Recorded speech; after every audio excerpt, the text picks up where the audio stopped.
There's such an amazing variety of potatoes at the farmers markets these days, and I love to roast them in the oven, get them a little bit crunchy on the outside, and they're so creamy on the inside.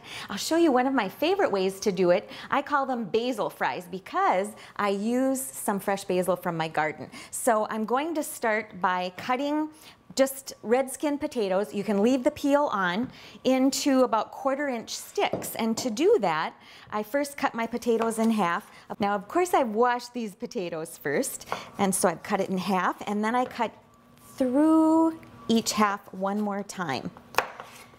And depending on how thick your potato is, you may have to do it once again. And then I just cut nice thin strips. So just put all those potato slices into a nice big bowl that leaves plenty of room for tossing them up. And then I'm going to add a few cloves of garlic, another thing you can find at the markets these days.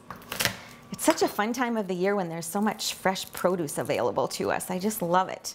And I'm just going to put them, they're smashed. I'll take the peel off and put them just like they are, because if you mince them up, they might burn in the oven.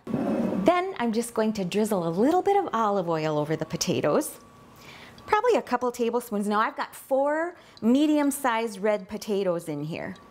So you want to just have enough olive oil to coat every single slice. But before I toss it up, I'm going to add a little bit of grated Parmesan cheese, probably about 1/4 cup. I didn't measure this, but you'd be good with about 1/4 cup of grated Parmesan.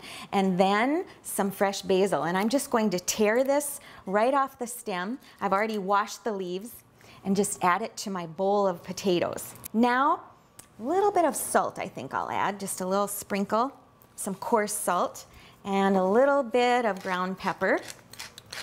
And then they'll be ready to toss up.